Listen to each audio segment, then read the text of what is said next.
కథ పేరు అత్తగారి కథలు పార్ట్ 18 అత్తగారి నిజస్వరూపం రచయిత్రి ఎల్వి జే గారు. సమద్ జాగృతల పెళ్లిమాటల కోసం ఇరుతరపు వాళ్లు కలిసినప్పుడు సమద్ వాళ్ల అమ్మ రాధ జాగృతి వాళ్ల అమ్మ లతతో, మీ అమ్మాయికి అలాంటి పేరు పెట్టారేంటి? ఇంకే మంచి పేర్లు దొరకలేదా? అంది వెటకారంగా. తన పేరు శ్రీజాగృతి. మేమందరం శ్రీలు అని పిలుస్తాం. మీరు కూడా అలానే పిలవండి పోనీ అంది లత.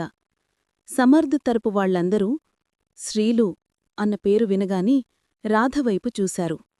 రాధ మొహం మాడిపోయింది. నేనలా పిలవను అంది కోపంగా. ఏం తప్పు మాట్లాడానని ఈవిడికి కోపమొచ్చింది అనుకున్న లత, లక్ష్మీదేవి పేరు, మా అమ్మాయి మీ ఇంటికి కాబోయే లక్ష్మీ కదా అని అలా పిలవమన్నాను అంది. రాధ కళ్ళు ఎర్రచేసి మాడిక్యల్రావుని చూస్తూ, ప్రతి ఒక్కరికీ మా ఇంటి లక్ష్మీ అయిపోదామనే కోరికే. నా కూతురు పావని మాత్రమే మా ఇంటి లక్ష్మి. నేను బ్రతుకుండగా ఇంకెవ్వరు కారు, నేను కానివ్వను అంది. జాగృతి తరపువాళ్లు రాధని చూసి భయపడ్డారు. వాళ్లకి రాధ మాటలు అర్థం కాలేదు.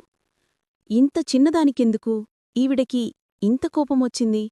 జాగృతిలాంటి నెమ్మదైన పిల్ల ఇలాంటి కోపిష్టి అత్తగారితో ఎలా బతుకుతుందో ఏమో అనుకున్నారు సమర్థ్ తరపువాళ్లు. సమర్థ్, అందరూ నిన్ను చూసి భయపడుతున్నారు అని చెప్పటంతో శాంతపడిన రాధ, మా ఆయన పేరు శ్రీనివాస మాణిక్యాలరావు. ఆయన పేరులో శ్రీ ఉంది కదా, భర్త పేరు భార్య చెప్పకూడదని నేను శ్రీలు అని పిలవనన్నాను అని చెప్పింది. భర్త పేరు భార్య చెప్పకూడదు అంటూనే చెప్పారే.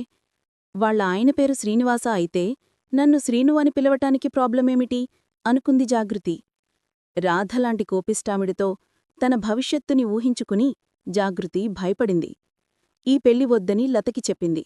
కాని లత ఇంతవరకు వచ్చాక పెళ్లి వద్దంటే ఎలాగని నచ్చజెప్పి జాగృతిని ఒప్పించింది.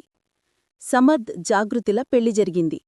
పెళ్లి తర్వాత సమర్థ్ జాగృతీలు ఉద్యోగాల కోసం బెంగళూరు బయల్దేరారు. వారిచేత కొత్త కాపురం పెట్టించటానికి రాధా మాణిక్యలగావులు కూడా వచ్చారు. ట్రైన్లో జాగృతి కొలీగ్ ఒక అబ్బాయి జాగృతిని పలకరించి జాగృతికి సమర్థ్కి అభినందనలు తెలిపి ఇద్దరితో కాసేపు మాట్లాడి వెళ్లాడు. ఆ అబ్బాయి వెళ్లిన వెంటనే, ఎవడేవాడు? నీకిప్పుడే పెళ్లయింది, మొగుడు పక్కనే ఉన్నాడు, అయినా సిగ్గులేకుండా నవ్వుతూ మాట్లాడుతున్నావ్ అని జాగృతి మీద అరిచింది రాధ. అతను నా కొలీగండి, పెళ్లికి విషస్ చెప్పాడు అంది జాగృతి. నాకే సమాధానం చెప్తుందా? ఉద్యోగం చేస్తోందన్న పొగరు దీనికి. వీడు దీని లవరయ్యుంటాడు. పెళ్లి తర్వాత కూడా దీన్ని వదలలేక వెంటపడుతున్నాడు. ఇది పెళ్లికి ముందు ఏమేం చేసొచ్చిందో ఏమో. పెళ్లైపోయింది కదా, ఇప్పుడు ఏమీ చేయలేమనుకుంటోంది. అణుస్తాను దీని పొగరు అంది రాధ అరుస్తూ. నేనలాంటి దాని కాను. ఆ అబ్బాయి నిజంగానే నా కొలీగ్, అంతకు మించి ఇంకేమీ లేదు అని చెప్పింది. రాధకి కోపం పెరిగిపోయింది. సమర్థ్ మాణిక్యాలరావులు ఆపమని చెప్తున్నా వినకుండా బెంగుళూరు చేరేవరకు జాగృతిని తిడుతూనే ఉంది రాధ. రాధ అంటున్న మాటలని జాగృతి తట్టుకోలేకపోయింది. తన భవిష్యత్తును ఊహించుకుని కన్నీళ్లతో బెంగుళూరు స్టేషన్లో దిగింది. స్టేషన్ నుండి బయటకు వస్తుండగా దూరం నుండి ఒక అబ్బాయి పరిగెత్తుకుని వాళ్ల దగ్గరకు వచ్చాడు. వీడు దీని ఇంకో లవ్వరేమో అంది రాధ. రాధ అంటే అసహ్యం వేసింది జాగృతికి. ఆ అబ్బాయి మాణిక్యాలరావుని చూసి, మీరు మా శ్రీలు వదిన వాళ్ళ నాన్నగారే కదండి అని పలకరించాడు. అవునని చెప్పాడు మాణిక్యాలరావు. రాధ వాళ్ల మాటల్ని విని, నా కర్మ, నాకే ఇలాంటివాళ్లు దొరుకుతారు అని తలకొట్టుకుంటూ గబగబా అడుగులు వేసుకుంటూ వెళ్ళిపోయింది. సమర్థ్ కూడా రాధతో పాటు వెళ్ళిపోయాడు. అప్పటివరకు తిట్లు తిని ఏడుస్తున్న జాగృతికి వాళ్ల మాటలర్థం కాలేదు. మాణిక్యాలరావు మీద రాధకి ఎందుకు కోపం వచ్చిందో కూడా తెలియలేదు. తన సూట్కేసులతో నెమ్మదిగా సమర్థ్ వెనుక నడిచింది. సమర్థు, జాగృతి ఉద్యోగాలకు వెళ్లడం మొదలుపెట్టారు. ఇద్దరూ ఆనందంగా కారులో ఉద్యోగాలకు వెళ్లడాన్ని, సమర్థ్ డ్రైవ్ చేస్తుంటే జాగృతి పక్కన కూర్చోవడాన్ని, సమర్థ్ జాగృతి మీద ప్రేమ చూపించడాన్ని రాధ చూడలేకపోయింది. జాగృతిని రోజూ ఏదో ఒకటి అంటూ ఏడిపిస్తూ ఆనందించింది. కొన్నాళ్ల తర్వాత జాగృతి ప్రెగ్నెంట్ అని తెలిసి తట్టుకోలేకపోయింది రాధ. జాగృతి మీద లేనిపోని నిందలు వేసి అవమానించింది. పుట్టబోయేది నీ బిడ్డ కాదు, ట్రైన్లో కలిసినవాడిది అని సమర్థ్కి, నువ్వు సమర్థ్కి రెండో భార్యవి అని జాగృతికి చెప్పి ఇద్దర్ని దూరం చేయడానికి ప్రయత్నించింది. జాగృతిని ఉద్యోగం మానేయమని బలవంతపెట్టింది. ఉద్యోగానికి వెళ్లనివ్వకుండా చేసింది. బల్లగుద్ది మరీ చెప్తున్నా, నువ్వు ఉద్యోగం మానేయకపోతే మీ ఇద్దర్నీ విడగొడతాను అంది రాధ. జాగృతికి తిండికూడా పెట్టకుండా కొడుతూ, ఈ విషయాలేమైనా సమర్థగ్గాని ఇంకెవరికైనా గాని చెప్పావో నిన్ను చంపేస్తాను అని జాగృతి గొంతు పిసికి బెదిరించింది. మాణిక్యాలరావు రాధకి గ్రేపడి ఆపలేకపోయాడు. రాధ అంటున్న మాటలని, పెడుతున్న బాధలని జాగృతి భరించలేకపోయింది. ఉద్యోగం మానేసింది. తను పడుతున్న కష్టాలని ఎవరికీ చెప్పుకోలేక నెమ్మది నెమ్మదిగా ధైర్యం కోల్పోతూ పిచ్చిదానిలా అయిపోయింది. జాగృతి ప్రెగ్నెంట్ కాబట్టి ఉద్యోగం మానేసింది అనుకున్న సమర్థ్ జాగృతిలో వస్తున్న మార్పుని గుర్తించాడు.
ఇంకొన్ని రోజులు రాధ ఇక్కడే ఉంటే జాగృతి తనకిక దక్కదని అర్థమైంది సమర్థికి.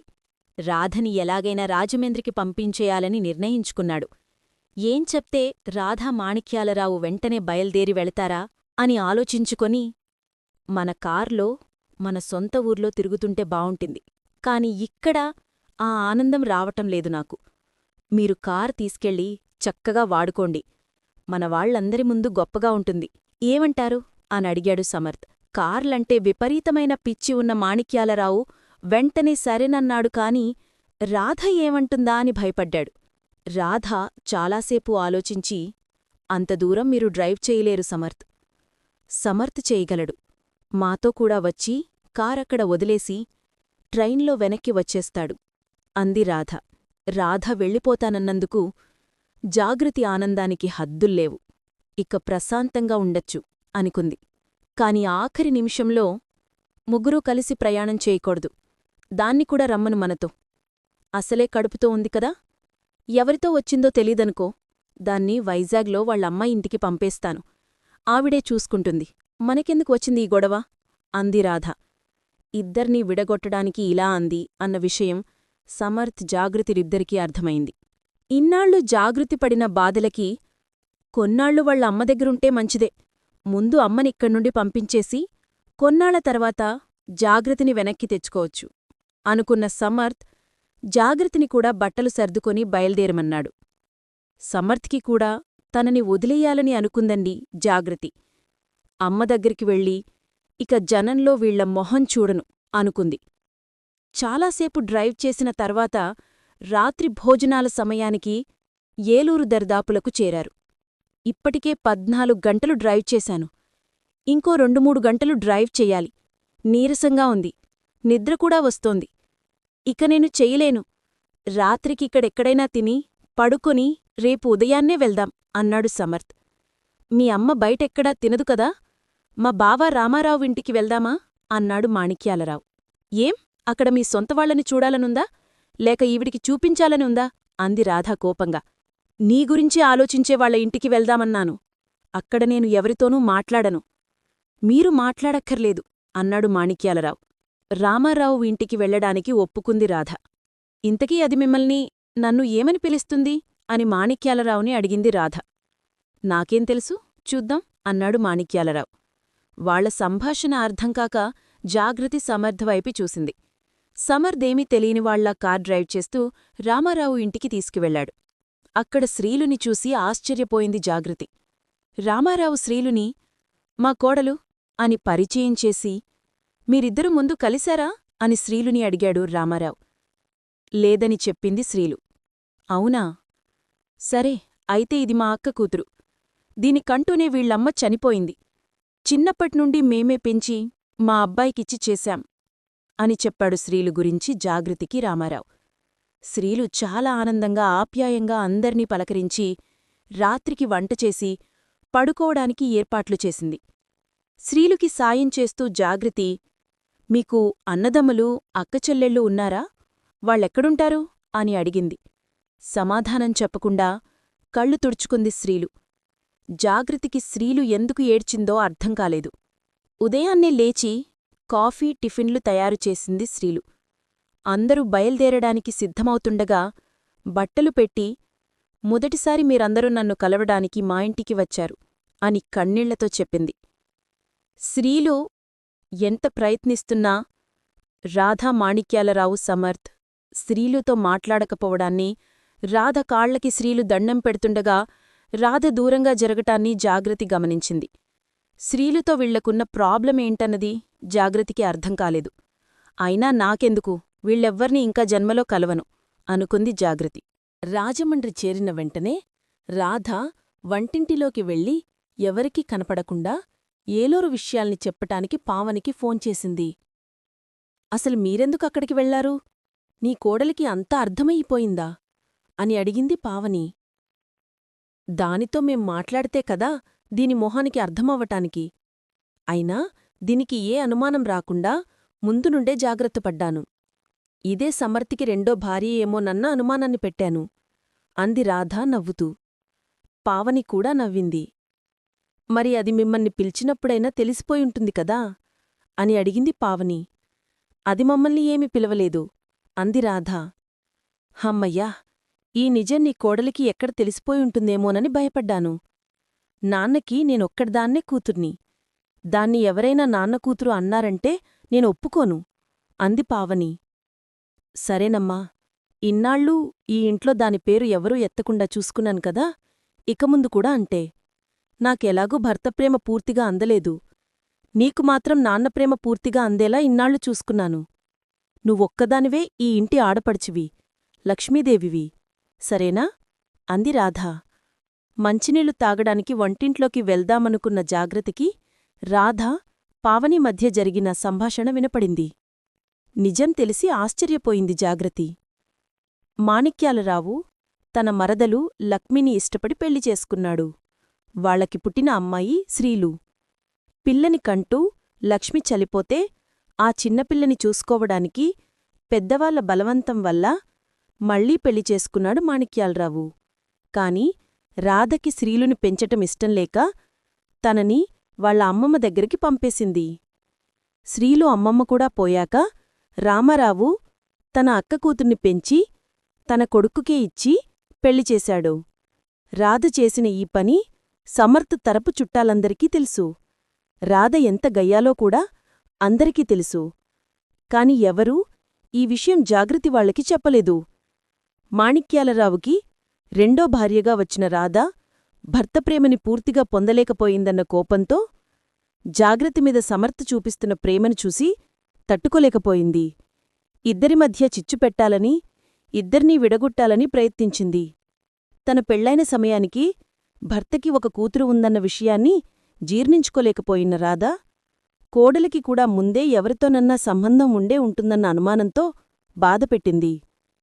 తన కూతులు కొడుకు మాత్రమే తన భర్తకి పిల్లలు, తన కూతురు మాత్రమే తన ఇంటికి లక్ష్మి అన్న ఆలోచనతో శ్రీలుని తన కుటుంబం దగ్గరికి రానివ్వలేదు.